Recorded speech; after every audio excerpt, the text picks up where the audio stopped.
ఒక్కసారి ఈ డాబా style egg masala curry try చేస్తే బయట ఆర్డర్ చేయడం మర్చిపోతారు.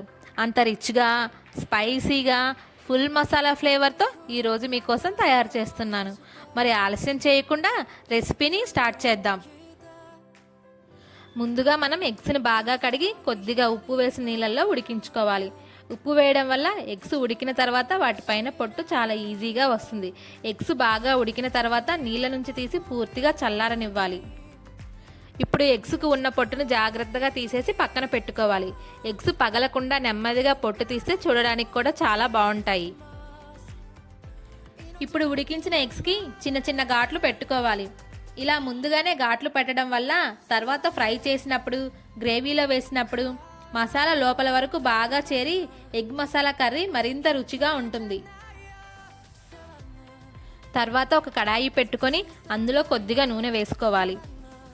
నూనె వేడయ్యాక కొద్దిగా ఉప్పు, పసుపు, కారం వేసి బాగా కలుపుకోవాలి.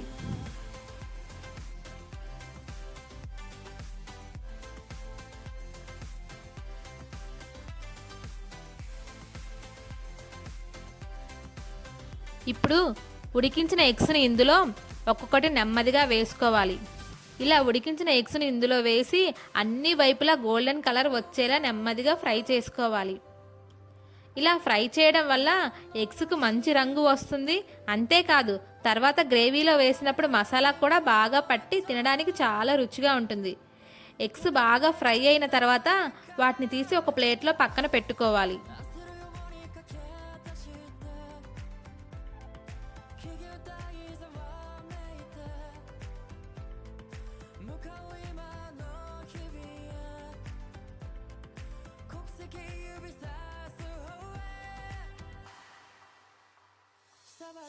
ఇప్పుడు 2 మీడియం సైజు ఉల్లిపాయలు తీసుకొని వాటిని శుభ్రంగా కడిగి వాటిపై పొట్టు తీసి వాటిని చిన్న చిన్న ముక్కలుగా కట్ చేసి పక్కన పెట్టుకోవాలి.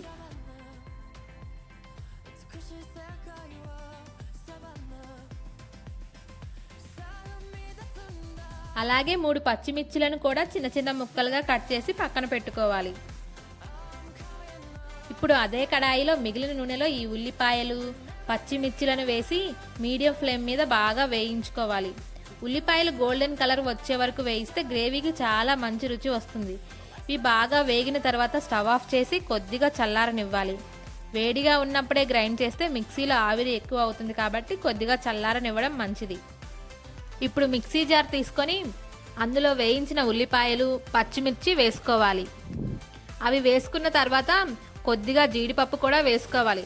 జీడిపప్పు వేయడం వల్ల గ్రేవీ చాలా రిచ్గా, క్రీమీగా వస్తుంది. ఇప్పుడు బాగా ఎర్రగా పండిన 2 మీడియం సైజ్ టొమాటాలను తీసుకొని వాటిని ముక్కలుగా కట్ చేసుకొని మిక్సీ జార్లో వేసుకోవాలి. అలాగే కొద్దిగా కొత్తిమీర కూడా వేసుకోవాలి. ఇవన్నీ కలిపి కొద్దిగా నీళ్లు పోసి మెత్తగా గ్రైండ్ చేసుకోవాలి.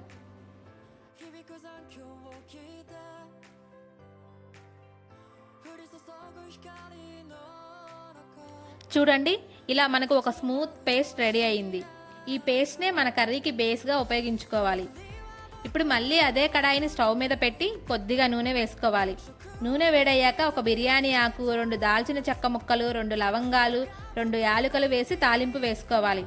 ఇవి నూనెలో వేగిన వెంటనే చాలా మంచి సువాసన వస్తుంది. ఇప్పుడు అల్లం వెల్లుల్లి పేస్ట్ 1 స్పూన్ వేసి పచ్చివాసన పోయే వరకు పూర్తిగా మంచిగా వేయించుకోవాలి.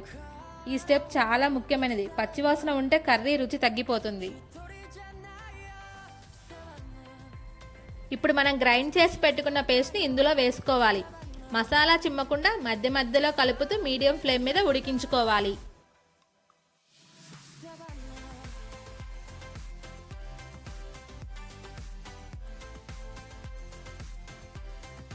ఈ పేస్ట్ కొంచెం ఉడికిన తర్వాత ఇందులో 1 టేబుల్ స్పూన్ కారం, రుచికి సరిపడా ఉప్పు వేసి మళ్ళీ ఉడికించుకోవాలి.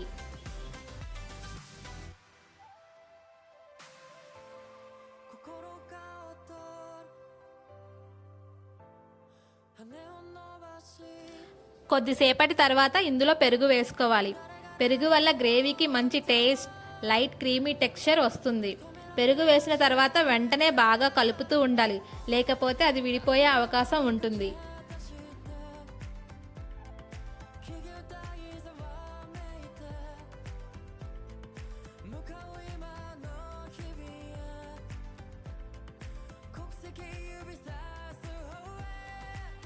ఇందులో కొన్ని వాటర్ వేసుకోవాలి. ఇలా వాటర్ వేసుకోవడం వల్ల గ్రేవీ అనేది మనకి కొంచెం ఎక్కువగా వస్తుంది.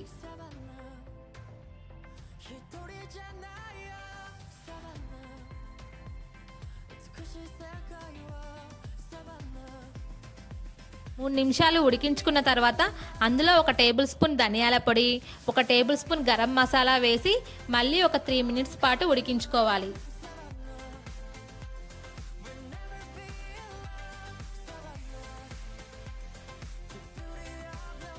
ఇప్పుడు ముందుగా ఫ్రై చేసి పెట్టుకున్న ఎగ్స్ని ఈ గ్రేవీలో వేసుకోవాలి. ప్రతి ఎగ్కు మసాలా బాగా పట్టేలా నెమ్మదిగా కలుపుకోవాలి. ఇప్పుడు 3 నుంచి 4 నిమిషాల పాటు ఉడికించుకోవాలి. ఇలా ఉడికించడం వల్ల మసాలా ఎగ్స్లోకి బాగా చేరి చాలా రుచిగా ఉంటుంది.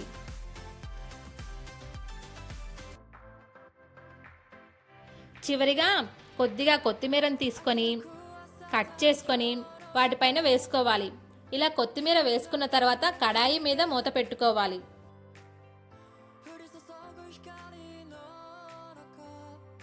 అంతే, ఎంతో రుచికరమైన హోటల్ స్టైల్, డాబా style egg masala curry ready అయిపోయింది. ఈ కర్రీని వేడివేడి చపాతీ, రోటీ, పూరీ లేదా అన్నంతో సర్వ్ చేస్తే అందరూ చాలా ఇష్టంగా తింటారు. ఈ రెసిపీ మీకు నచ్చిందని అనుకుంటున్నాను. నచ్చితే వీడియోకి ఒక లైక్ చేయండి, మీ ఫ్రెండ్స్ అండ్ ఫ్యామిలీస్తో షేర్ చేయండి. ఇలాంటి మరిన్ని టేస్టీ రెసిపీల కోసం మన అన్యాస్ కిచెన్ అండ్ బ్లాగ్స్ని సబ్స్క్రైబ్ చేసుకొని బెల్ ఐకాన్ను కూడా ప్రెస్ చేయండి. మళ్ళీ ఇంకో కొత్త రెసిపీతో మళ్ళీ కలుద్దాం. అప్పటి వరకు బాయ్ ఫ్రెండ్స్.